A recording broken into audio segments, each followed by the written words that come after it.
Whether you're watching on the Perfect Game TV app or listening on ESPNU on SiriusXM. Hi there, my name is Darren Sutton, alongside my co-host Amanda Freed, who will be joining me very, very soon. This is Perfect Game Softball, devoted to the amateur and college sport. We've got an amazing show and we're excited about it. We're going to stop with the University of Florida's head coach, Tim Walton.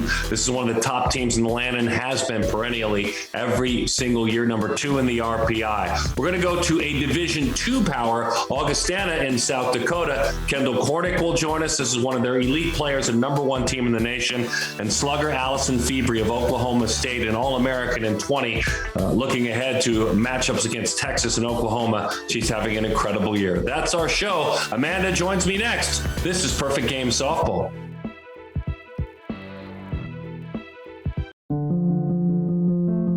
Welcome home to the newly formed Perfect Game Midwest, a home embodied by joy, memories, trust, and growth. A home that sits solidly on the foundation laid by Perfect Game Softball, and Midwest Sports Productions. For more than a quarter century, Perfect Game has provided the platform for hundreds of thousands of athletes to find their way to college baseball, the professional ranks, and even the major leagues, with nearly 1,500 reaching that pinnacle. They've been responsible for the new era of the championship destination event, driving the evolution of diamond sports. PG and PG Softball have always placed the athletes, their families, and coaches first, with well-run, impactful events. Now, Midwest Sports Productions, the pace car and youth fast pitch and baseball events blanketing the heart of America, joins forces, standards, and aspirations with PG to form Perfect Game Midwest. The winner? You. Your journey. Your family. Your dreams. Your home. And from ours to yours, welcome home to Perfect Game Midwest.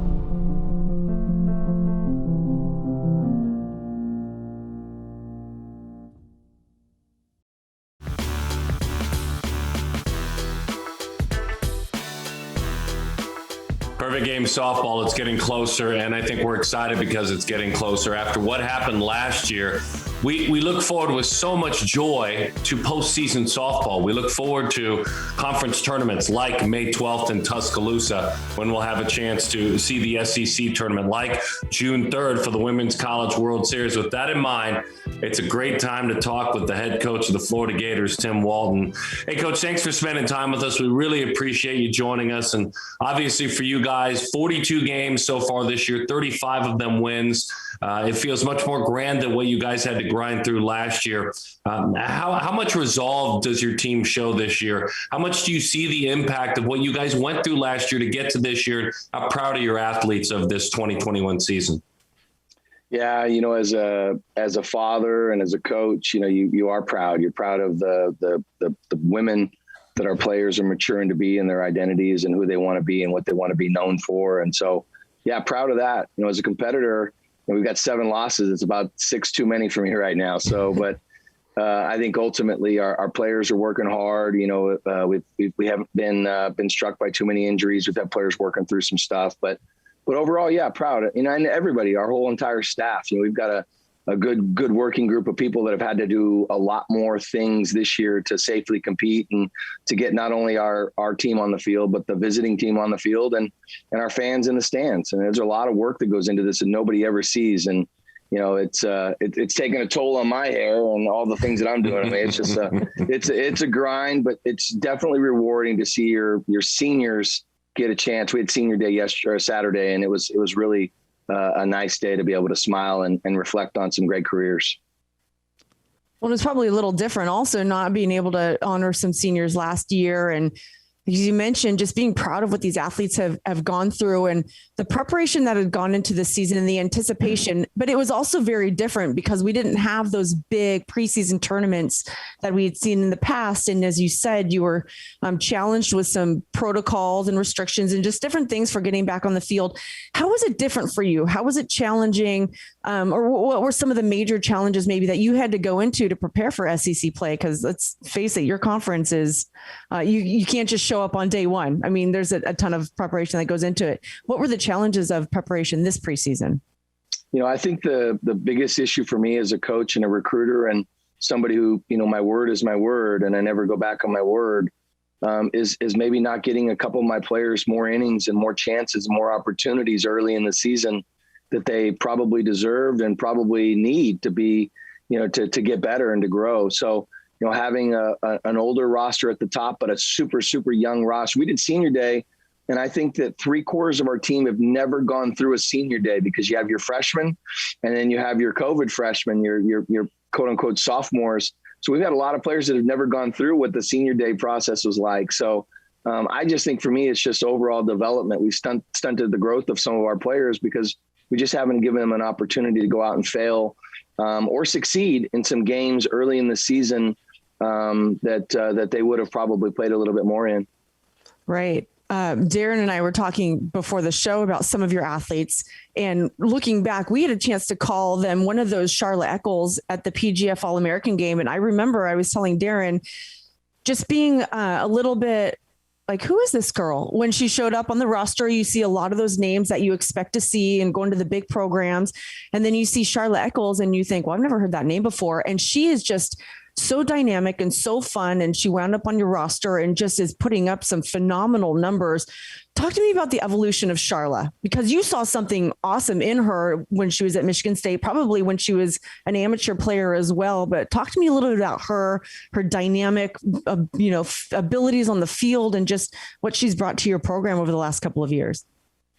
When I got the phone call that, that Charla was leaving Michigan State, and her sister was a senior at Michigan State. So the timing for her was, kind of what she wanted to do. She wanted to just change it up, and she really wanted to get closer to home.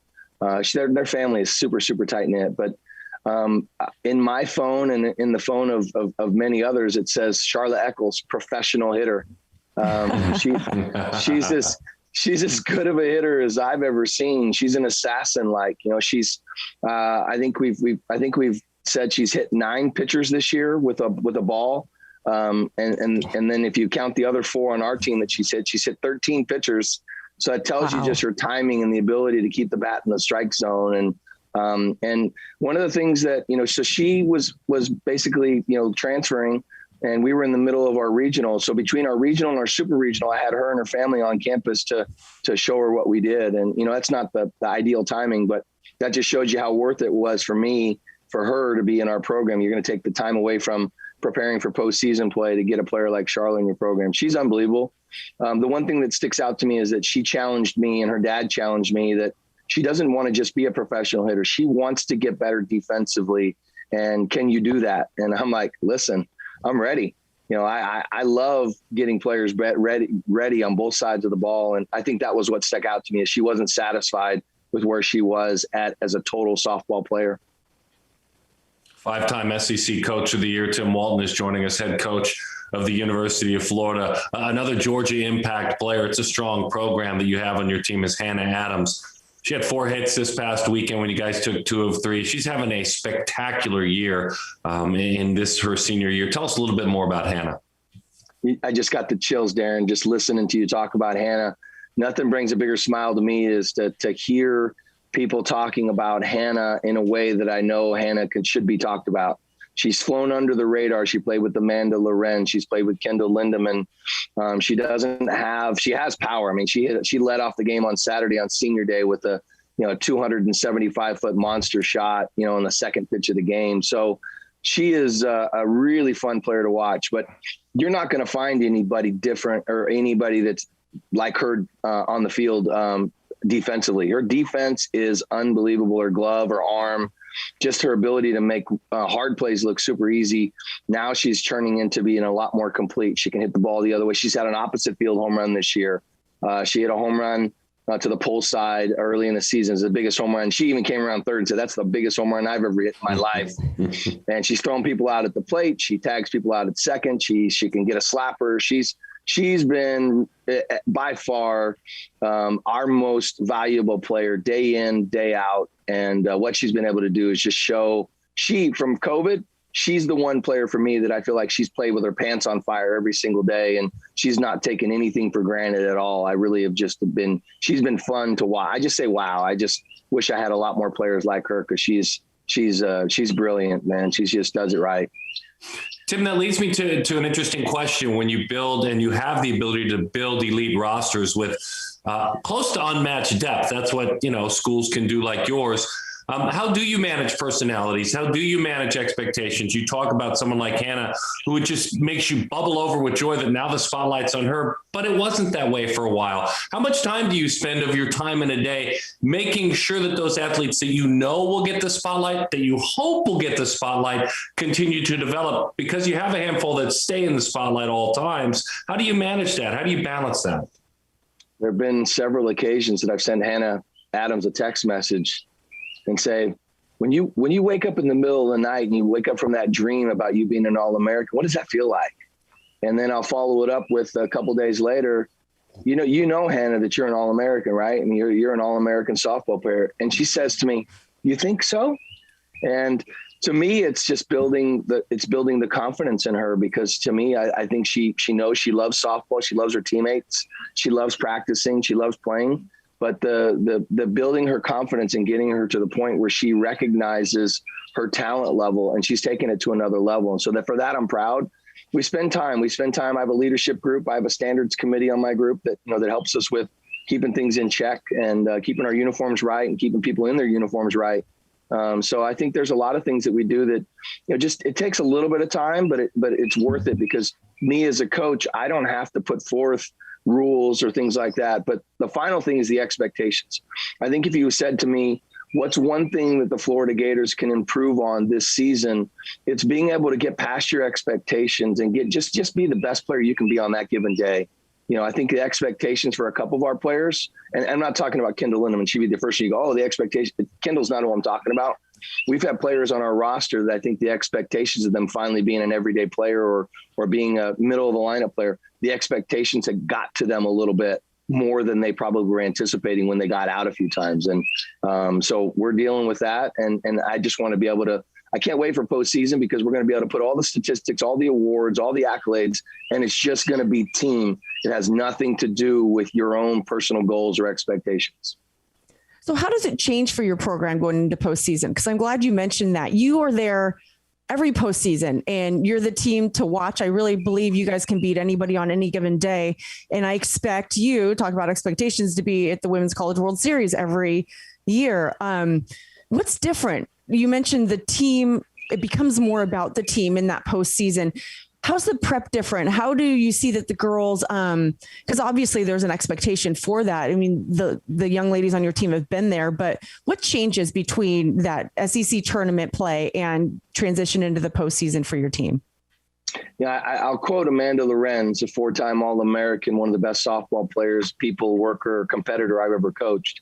And she said she loves postseason. Postseason is the best because you can finally put down stats. Stats don't matter. Scores don't matter. The only score that matters is you be having one more run than the other team. And so I think that really helps when you have a player like that who's still in my program as one of our coaches, who can set that tone for those players that haven't gone through it. So if you say I have that many players that have never gone through senior day, that means I have that many players that have never gone through postseason as well. So preparation, that's part of the preparation, the mindset. The next part is there's no school. We have some kids doing summer school because they want to. There's no school. So now you can take from being a student athlete, you can now be an athlete. And I think that does help. The Florida Gators will be done. Actually, we're done with classes as of Friday, and we're in our finals. We're in finals week right now. So you can take that and you can get the weight. We'll have 3 persons graduate. We'll have all the grades coming in. And, and I have one player who's stressing out about her first B+. She's got a B+. She hopes she can get her last test up to an A. So I think just the pressures of the University of Florida is an everything school. We're really good at everything. It's one of the best women's programs in the entire country for all sports. But our education, our academics, as competitive as our softball team is and our sports on campus, the majors on this campus are equally, if not greater, competitively nationwide. So there's a lot of pressure on our athletes to do well, not only on the field, but also in the classroom.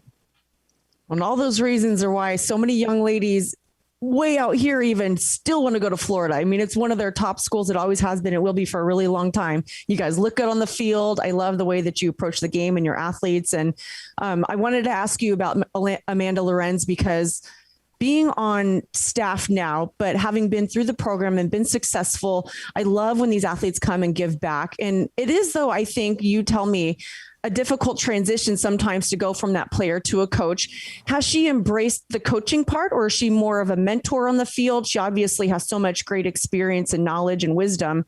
What is her role on the team, her most important role that you see her playing?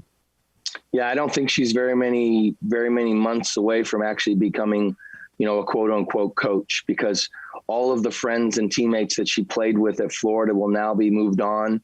And she can now coach players that watched her on TV, that look up to her a little bit differently, as opposed to the player, getting on to people in the dugout or getting after people in the locker room, or, fiercely competing in practice. I'd say right now she's part coach, she's part cheerleader, she's part positive influencer. She's got a lot of different hats that she wears, and she wears them all very well. The transition has been difficult for her because, again, she's still a player. I mean, she's still playing professionally, and she's a great one.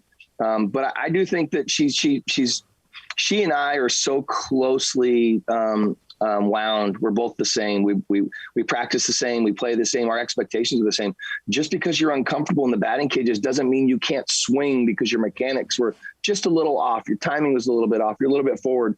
So on Thursday, it was awesome. She's yelling in the cages because our music's loud, the machines are going, and people are hitting. And she's like, "Just get after it, swing hard. You never know, you might." I mean, it was just I'm sitting over there in the cages going, "Yeah." I'm usually the one yelling and getting everybody excited and fired up. And so I'm proud of Amanda. She's really grown, and she's going to be a great, if she wants to coach. And I think that's the biggest transitional challenge. Does she want to coach? Is that what she wants to do? Because softball is her life. I really truly believe it. She knows more about everybody in the country than I do. And I think when you become a coach, it's not just your job, it's your way of life. And if that's what she wants to do, she's going to be excellent at it. More than 800 wins as Florida Gators head coach Tim Walton spending time with us. You have Hightower and Lugo, who have been just, lighthouses for your staff, and the circle have been so strong. But I find myself wanting to ask about a Chamber of Commerce player. Whenever you have a player who's from your city and opts back for that final year, that fifth year, I'm curious about, Katie Chronister and the experiences you've had with her. She's had a really good year when you've called upon her. Tell me a little bit about Katie's journey being a local athlete and coming back for that fifth year. Yeah, that's probably one of the most challenging things you could ever have for an athlete. You talk about expectations. State champion, played for her dad. She was the Gatorade Player of the Year in the state of Florida. I mean, all the accolades that she accumulated. She went from playing on a local travel team to playing on a national travel team. She had an injury, right before, I think it was, the July range of between her senior and freshman year, that really impacted her, probably her early part with the Gators. She's still not right in that same, and here's a kid who's twitchy. She can run, she can jump, she can pitch, she can throw. I mean, she hits a lot of tools. At one point in time, she wanted to be a dual athlete. She wanted to hit and pitch, and there was a chance for it athletically, a pinch runner or whatever it was going to be. But I think when I look at her and what she's been able to deal with and how she's been able to really embrace, and she's going to graduate here next Saturday with her master's degree in sport management. So she'll have two majors from the University of Florida. Dad works on campus in a job that I can't even describe. I mean, he's off the charts, smart, and she's just a driven kid. Really proud of her. She's had a great year for us. Last year she finished she had a really good, obviously 27 games into the season. We really leaned on her. I've leaned heavily on her. Yesterday wasn't her best. She got hit around a little bit more than we want to see, but I think ultimately she's a competitor.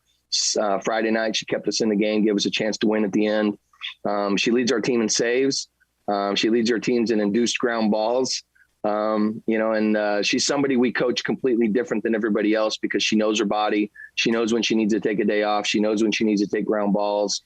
I coach her probably as professionally as I coach anybody in our program because I lean heavily on her honesty, and she's a really good, honest kid. And I love every time she succeeds, it brings a smile to my face, knowing that she came back for one more year after the start that she had in our program. This says a lot about the people, the education, how we've treated her, that, she didn't have a great start, and she comes back for an extra year. If it was torturous, she wouldn't have been here with us one more year. I think she still had a little bit more to give, and she's proven that every single day for us. You may raise a trophy in Oklahoma City not too long from now. There's no doubt in early June, but that answer to me as a dad also, and as someone who's around athletics, baseball and softball, that answer to me is everything about coaching, what you just said. Again, understanding you may be national champions this year, but that answer about Katie to me kind of feels like why you do what you do. It is. I mean, again, and I don't know that I know those things if I'm not a parent. I mean, I learned things from my kids, and from, I watch them succeed and fail on the field, and I watch them learn leadership skills in the dugout when maybe they haven't been their best. Or it's easy to get on Twitter and Instagram and all the other social media things when you're the winning pitcher or the high point on the team. But, can you do it when somebody else does it? Can you take the spotlight off yourself and really, spend a little bit of time focusing on team, because that's what it's all about. Nobody's going to remember. We're going to remember the trophies, but it's all about the people. It's all about the experiences, the road trips, the home games. And, there's something that this team's gone through that no other team will ever go through again. And, I think that's part of exactly why we do it, Darren. Is just it's part of being able to put my head on my pillow every single night and feel good about it. It's at Mizzou coming up, and then it's Texas A&M at home. Then it's the tournament. Then it's the regional supers, Women's College World Series. Tim, go get them. Best of luck. Yeah, thank you guys for having me. Really appreciate it. Go Gators. Florida head coach Tim Walton, again, another incredible year, number 2 right now in the RPI. We'll continue talking this great sport that we all love. This is Perfect Game Softball.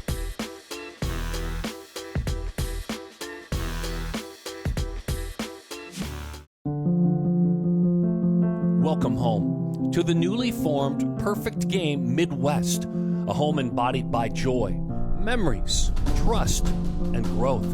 A home that sits solidly on the foundation laid by Perfect Game Softball, and Midwest Sports Productions. For more than a quarter century, Perfect Game has provided the platform for hundreds of thousands of athletes to find their way to college baseball, the professional ranks, and even the major leagues, with nearly 1,500 reaching that pinnacle. They've been responsible for the new era of the championship destination event, driving the evolution of diamond sports. PG and PG Softball have always placed the athletes, their families, and coaches first, with well-run, impactful events. Now, Midwest Sports Productions, the pace car and youth fast pitch and baseball events blanketing the heart of America, joins forces, standards, and aspirations with PG to form Perfect Game Midwest. The winner? You. Your journey, your family, your dreams, your home. And from ours to yours, welcome home to Perfect Game Midwest.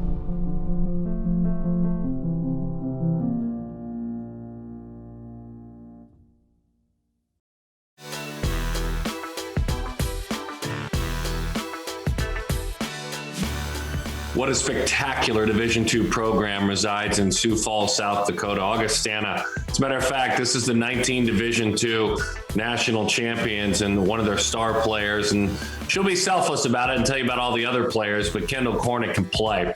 And this talented outfielder, this gifted left-handed hitter, is having an amazing year in her senior year. She's an Iowa native from north central Iowa in Mason City. And let's get to know her now. We love celebrating either mid-major, D2, D3 softball. And Kendall, when we celebrate your program, there's a lot to celebrate. How much pride is there in the concept and the 2 words, Augustana softball? How much does it mean to be part of a program that won it all a couple of years ago? How much does that really drive the expectations of you and your program? That's a good question. Every day, I feel like I just eat, sleep, and breathe softball. You just want to do everything that you can to put yourself in the best position, and playing for this team and playing for what we've done and everyone who's come before us. We constantly remind ourselves of, leave the jersey better than it was before, as those who have done that for us. So, it comes with a lot of weight. but it's a good feeling. And I know my whole team takes that very highly, you know, just trying to do everything to uphold the name that many have before us and, you know, what's still to come. Well, I want to go back to that 2019 national championship because you guys are still defending that. We didn't have the end of last season, but you were the one that was at bat in the 6th inning of that 3rd game of the championship series. You hit those go-ahead runs. Take me back to the emotions of that at bat. What did you see? What were you feeling? What was the atmosphere like? Because obviously you're trying to recreate that this season or create go back and do it again. But take me back to that at bat if you remember it and what you remember specifically about that. I just remember, obviously I was a little nervous, you know, and the adrenaline was flowing, but I think most of my teammates can speak for this. In those times, we just think back of, it's not about this one at bat necessarily. It's about everything that we've done before this. You know, that year in particular, we had a teammate who couldn't practice in our J-term schedule, just the way our academics work. And so she would go in at 6 a.m. and we'd all just come in with her, like just get that extra hitting in. And, you know, it started from kind of that moment and just moving forward and just thinking about the process and everything that I've done. And then I just remember my assistant coach goes, you know, the pitcher is just, you know, like you don't have to jump on one, right? You can make her pitch to you. And I'm pretty sure I hit the first pitch, but you know, it worked and it was an amazing feeling. I was a first pitch hitter also, because that's the best one you're going to get, right? From a pitcher's perspective. Also, I was just talking to somebody about this. As a pitcher, we're trying to throw that first pitch strike. And as a hitter, you got to be ready to hit it because that could be the best one that you get. But I was looking at your stats and I mean, your numbers are incredible, but your walks are significantly down from last year, but your batting average skyrocketed like 100 points. You're obviously aggressive. Are you getting better pitches to hit? Because I think to myself, well, with what you've done, I wouldn't give you very many good pitches, but whatever you're getting, you're hitting. So has your approach changed in the box? I mean, is there a reason why those walks are down or are you just doing your thing? That is funny that you've asked because I haven't really thought much about that until like this weekend. My dad brought it up and I'm like, I think the biggest thing is I am a better hitter when I'm more aggressive. And I am just jumping on those first pitches. So I think that has definitely changed that attack mentality, which, I mean, I'd like to say I had it last year, but this year is just, it's different. And then also, I think I've gotten better. My coach kind of prepped a lot of us in like the J-term, you know, preseason kind of stuff. Like you might not see the best pitches, so you need to be good at hitting, you know, a variety of pitches. And for some reason, a low outside changeup that's tailing away from me is kind of my go-to pitch right now. I don't know. So, I mean, I think it's a combination of things, but definitely that attack mentality. Well, you talk about that. Let's talk about family because we don't get to anywhere, no matter if you're your age or my age, without those that came before us, and you're representing them very, very well. Tell me a little bit about your dad. Tell me a little bit about, your relationship as it pertains to softball, but then beyond that, you know, what he does for a living and how it's impacted you. This is funny because my dad called me this weekend and goes, I was just looking at the box score. What's a PH? I'm like, Dad, I've been playing softball my whole life.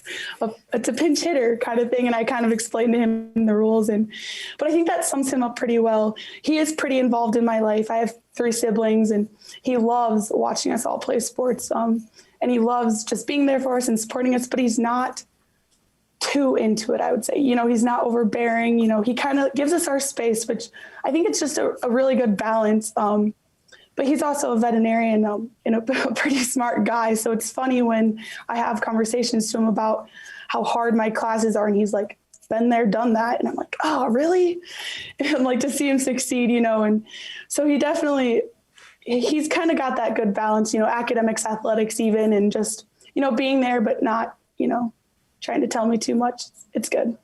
I've always thought that vets, as a pet owner myself, I've always thought that vets have the patience of Job. I really have. There's the science that goes into it, but the inability to communicate, like being, you know, a doctor of human beings. I've always respected vets. So kudos to your dad. Tell me about your mom, Peggy, please. Oh, she is the opposite of my dad. She is an artist. She teaches art classes at the local museum, and she is just very creative and, you know, free-minded. And I don't know, but I get a lot of good characteristics from her. She's kind of the steady rock of our family. And I wish I was a little bit more relaxed like her and not as analytical, but, she keeps reminding me to, go knit or go try this to like get my mind off things. And maybe one day I'll pick up one of those hobbies. But yeah, she is definitely the cool, calm, and collected one of the group. Keeps everyone together. So when you're talking about your parents, I just keep thinking, okay, so where does this softball connection come in? And because, with my kids and when you've got kids, you normally kind of just put them in things that you're used to doing. I grew up playing sports, so I would just funnel my kids through sports. Where does that come through? How did you get started in sports? Your parents are obviously super supportive and in tune to you and what you love. I'm sure you did a variety of things growing up, but how did you get into softball? Well, my mom was an athlete. I don't want to say my dad wasn't, but my mom was definitely the athlete. But my grandpa, so my mom's dad, he was a baseball player, and I think he was signed by the St. Louis Cardinals back in like the 30s or 40s. And so that's kind of where the baseball and softball kind of stems from in my family. At every family reunion, 4th of July, it's always a wiffle ball game going on. And I actually wasn't going to play college softball. I was planning on running college track. So a weird turn of events, but I always loved softball. It was always, a good thing in my life, but just a weird turn of events. And that's how I got here. And I am so happy that this is where it led me. Oh, that's awesome. What event in track would you run? I was kind of like the 2, 4, and 8, like that mid sprint distance. Okay. I love that. Oh, that's awesome. How was this season? Because you talked a lot about your team and the camaraderie and how special that was. And it just seems that you guys are really tight. This last year presented obviously some challenges for everybody. How was it different and unique for your organization? Maybe a couple of positives. What were some challenges? But what was different and unique about this last 2020 to 2021 season? Yeah, I just think we all have not a sense of urgency. It's not like we're pressing, but I think we just all have like a renewed sense of like, hey, we don't get to do this that often, or like it could be taken away from us. It's not like our life, a lot of us, are looking forward to a lifelong career and something else in softball. So I think we just have this like, hey, we're here together. Like, why not? Let's do it. There's definitely some challenges though. For one, like I didn't practice in the fall just because of the situation and what I chose to come back. And even in the fall, we had some COVID problems where we were quarantined. And I think there was one girl on our team who was quarantined like 3 or 4 times, and so there's just that unknown, you never know what's coming. Things are changing last minute. And last year, I would tell you our team we weren't the best at adapting or being flexible. I would say, we kind of have our certain way we want things. A lot of us have some superstitions, but I think that's really helped us. And now we're just game times get changed, whatever, rain, whatever. I think we're way more just adaptable. And I think that'll take us a lot farther. That's a cool answer, Kendall. That sums up a lot of us in life. I think that's been one of the silver linings for all of us. It had to have all of us type A's and had to have everything figured out. That's a great answer. This is Kendall Cornick, the defending Division II national champions at Augustana, of course, because we did not have a national tournament last year as they won it all, based in Sioux Falls, South Dakota is where that school resides. And you started your journey as a junior college All-American. Kind of walk me through those first couple of years at Northern Iowa Area Community College. Why did you choose JUCO softball? We're huge advocates, obviously, you can tell, of the D2 world, of the D3 world, NAI, and JUCO softball and baseball. So tell me why you chose the JUCO route out of high school. Well, actually, I went to a Division III first, but to run track, and I wasn't there long. I had hip surgery my senior year of high school, so that was a little bit of a problem with just the mileage I was running in track. So I wish I could say I chose a JUCO softball right out of the gate and right out of high school, Sure, because I wouldn't change it for the world. But I ended up back there that first spring semester of college, just kind of closer to home. I wasn't actually planning on playing softball, but some of my high school teammates were on the team, and they're just like, "Hey, Kendall, like, here's coach's number. Like, I know you want to play." And I'm like, "What?" Like, I'm running track. But one thing led to another, and I was on the team within a week, and it was awesome. I was playing with a lot of girls that I grew up around, or, you know, there was a lot of area kids on the team. But it's a different world there. You know, it's a lot more scrappy. You get to do a little bit more, but it was fun. And then coming here was a great decision. A lot different, but it led me to the right place. Yeah, it's interesting. Those friends pinged you and gave you calls and bothered you to join. And after they bother you to join, you hit 561, steal 65 bases, and are an All-American. Gosh, those friends seem like good scouts to me. I mean, they seem like they're very, very good recruiters. Tell us about your current head coach. I want to know, when you have a program like this one and you do what you guys are done, still the number one team in the nation right now. I've got to know about Coach Melstead, Greta Melstead, from your eyes, you know, from you and your teammates' eyes. How do you see her as a leader and the impact she's had? She's kind of like my mom. You know, she's the rock of the team. I mean, you want that in every head coach. Just very, you know, keeps us sane, you know, very calm and collected at all times. It's funny, actually, when I see her yell in a game. I think she said she got a little riled up yesterday when I was on third base, and I was like, whoa. It's like, what's she doing, coach? But, you know, she just has us all, you know, together. I mean, the culture here is just phenomenal. And, you know, that starts somewhere. And I think she's definitely, you know, a main contributor of that, and just fostering that every single year, and, you know, kind of helping develop, you know, leaders within the team to help maintain, you know, because a head coach is a head coach, but the team, you know, the players, and on that, you need some people within there. And she's done a really good job of, you know, seeking out individuals and, you know, kind of paving the way for them and helping them learn, you know, that this is what is expected in our program. And this is how you can be an extension of me. And she always says, like, the quote, empowered women, or like, empower young women who empower young women. And I think she really takes that to heart. It's about the softball for her. Clearly she hates to lose. She's very competitive, and she, you know, it's all about that, but it's about so much more than that. It's about who we are as people, you know, who we are in the classroom. And just by her being able to create this environment where it's so balanced between all facets of our life, and just really caring about who we are as people, is, I think, what sets her apart from a lot of coaches. So here you are in your senior season, and you talk about the development over time. You've had so many cool journeys and life lessons through softball and everything that you've done. So what's next? You're going to graduate? Do you got life plans? How are you going to impact the world beyond your softball career? Well, actually, just the way things have worked out, I actually graduated last year. So this is my COVID year. So it's kind of a fun year, you know, not as stressful. I'm only in one class, actually, but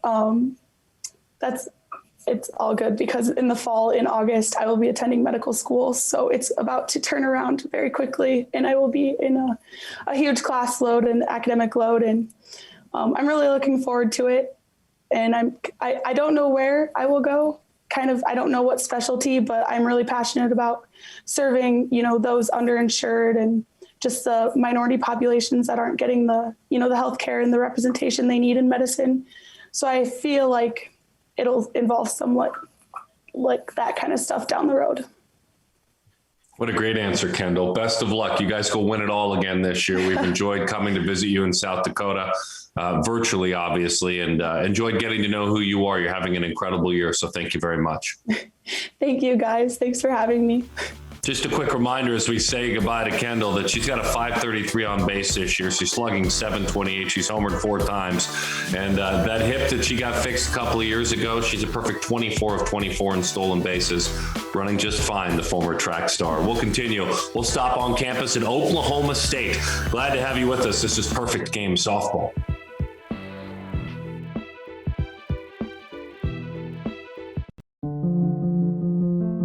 Welcome home to the newly formed Perfect Game Midwest, a home embodied by joy, memories, trust, and growth.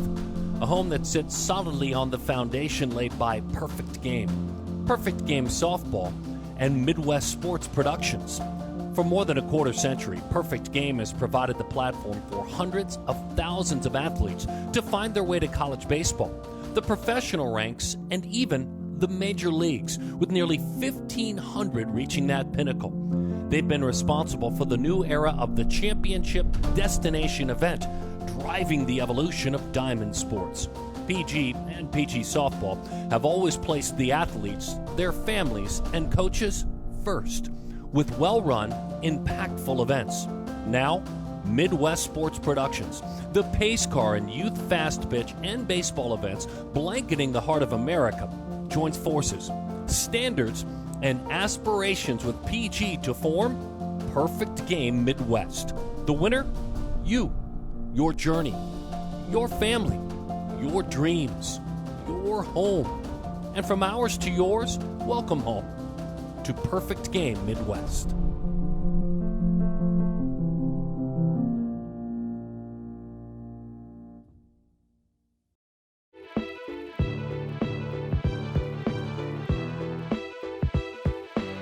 Kenny Gajewski's a favorite of this show, Oklahoma State. We love that program. And again, another fabulous year, number 9 in the RPI. Alysen Febrey is a slugger on that team who's having a huge year, 12 home runs, the graduate student. She's going to get into a little bit about the rigors of being a graduate student and, oh, by the way, an All-American softball player. We're excited to talk with the Georgia native as Alysen joins us now.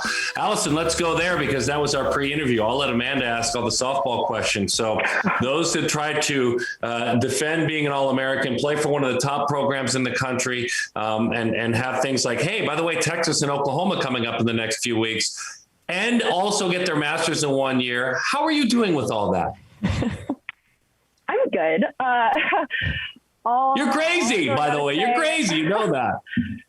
All I got to say about the school part of it is organization. I've obviously, that's how it is being a student athlete in college. You just have to be able to hold yourself accountable and make time for what you want to make time for. So with school-wise, that's definitely, it just comes down to organization and having your priorities straight. Softball, just having fun. So I think a lot of my success has been just because I've been able to free myself up and just really enjoy what I'm doing. So you got to prioritize. I mean, it's got to be all about time management, right? I just finished my master's, not doing the amount of things that you're doing at one time, but it's no joke when you're going to that next level of your education.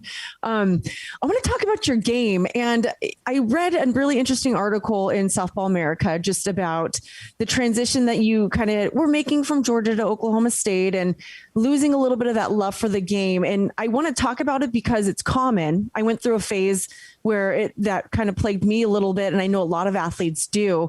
How did you get that back? Do you have a piece of advice for young athletes, knowing that softball at some point, if they want to play at the level that you play at, I mean, you make a commitment to the sport when you join college athletics. A piece of advice is to, how do you keep that love of the game, or how did you find it again? You said you're having a lot of fun, but it's more than just being able to have fun. But what was the recipe for you to getting back that love? Yeah, so I think my 2019, my junior season, I finished at Georgia, and I sat down with my family and was like, I don't know if I can keep doing this. Like, I love softball, but like, I'm not enjoying it anymore. Like, I just wasn't having fun. Like, I just became more of something that I did and not something that I loved. And so I just kind of talked with my family about it. And I actually went into the transfer portal in July. So it was super late, and it was pretty risky, honestly, because like when you have transfers over in the summer, typically it happens like when the World Series ends. So I was like, you know what, let's just see what happens. And then I think it was just me getting my love for the game back really just came down to just taking the risk of transferring and trying something new rather than just staying and doing something over and over again and not enjoying it. And so when I came to Oklahoma State, UGA was 2 hours away from my house. So it was a big difference being 12 hours away from home, which was really hard on me for probably the first 2 months here at Oklahoma State. I was not the happiest. And I just remember sitting down with Coach G and just being really honest with him and was like, I don't know what I'm doing. Like, he was like, well, Alysen, you lock yourself in your room and you don't talk to anybody because you're so homesick. And I was like, yeah, you're right. So I just kind of started putting myself out there and just trusting like what he was saying. And then I just having fun with them just really brought my love back for softball. I love that answer. It's all about teammates at the end of the day. Let's talk about your Georgia Impact team, going way back to pre-college. Right. I know. But you got to admit, those are some of your fondest memories of the game, right? And, but you were probably a different athlete. We all were when we were at that age, and then your game evolves. Talk to me about your experience with Georgia Impact. Maybe that love of the game, how it was different, the involvement of your parents, those teammates that you got to see and play against and with as you went in through your college journey. But what do you remember and are most fond about your time with Georgia Impact? I loved that team. Just being a part of a travel organization with that just reputation, you play with girls that you obviously play with in college. So there's still girls that were on my team that were there that either finished their softball careers in college, or I'm still watching them, like Mary beating OU the other night. I've played with her since like 8th grade. So that was awesome to see. And just my head coach, Buster Bass for Georgia Impact, he's like a second dad to me, and Kylie's like my sister. She's coming out for my senior weekend and everything. So like you said earlier, it really just comes down to like your teammates. Like that was some of the best times of my life, just being able to be young and travel and play 5 games in a day and not hurt. So just really enjoying my time with my teammates and all that kind of stuff. So Alysen Febrey joining us, having a great year at Oklahoma State, 12 home runs, slugging close to 800. There were moments, right? You guys know you're stacked. You know you're a good team, but you have to deliver on the field. To me, I look at your schedule early on in the year, and I think it was that trip to Baton Rouge, and you homered in the game against Louisiana. That was a nice win for you guys. And then you also beat LSU 1-0 and 3-1. Kind of talk me through, and nothing was perfect. It wasn't the perfect stop there. That's hard to do when you're away from home. But talk to me about that weekend in Louisiana, maybe how it galvanized your team early on.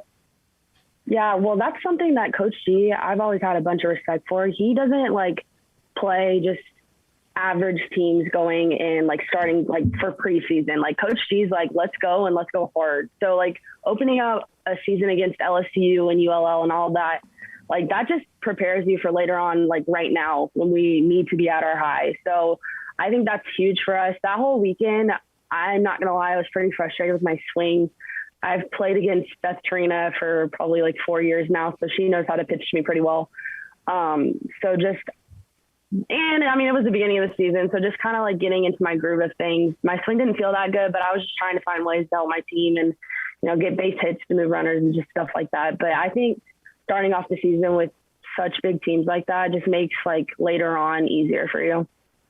Walk me into the box, please, if you don't mind. And I'm obviously a passionate fan of your sport, former minor league baseball pitcher. But if I'm dealing with you, and I'm Amanda and I'm dealing with you, what are some of the keys to your swing? As I look in from that other dugout, I see your side swing. Kind of mechanically tell me some of the keys to your success. Yeah, well, so it's funny. My freshman year, I could not touch an outside pitch or anything off speed. And it was all because I didn't really use my legs very much. I just like to pull the wall. So whenever I'm going good, I'm able to like really hammer the outside pitch and then being able to turn in on the inside. But it really just comes down to just trusting my process and having a plan when I go against the pitcher. Obviously, if I know it's like a drop ball pitcher, I need to know like what like my approach is at that plate, or if it's a rise ball pitcher, just not like swinging up to a pitch. So just really staying within myself and like thinking ahead of my at-bats and not just going up there clueless without a plan. I love that. And you mentioned Kenny Gajewski, and we've had a chance to talk to him a couple of times on this show. And I've talked to him a couple of times prior to tournaments. And I just love the way that he manages the athletes and produces great talent on the field, but that also takes very much care in producing the whole athlete, the person. And I just love that about him. From your perspective, tell me a little bit about being coached by Coach G, what he brings on the table, what his philosophies are, his personality on the field. But tell me a little bit about your coach. Well, I knew he was going to be different when I came on my visit here when I was transferring, because so when I left Georgia, I had 4 credits left to finish my undergrad, which was really a hard decision for me because walking away from a University of Georgia degree is kind of a big deal. So I was kind of upset about that, but I got here on my visit and he was like, why would you not just finish your degree? So take classes here at Oklahoma State and then transfer them back to Georgia to finish your degree there. So that was one thing that I was super shocked about. Like most coaches wouldn't do that, wouldn't try and find a way for you to finish at your old school. But he really just cares about you more than just your play.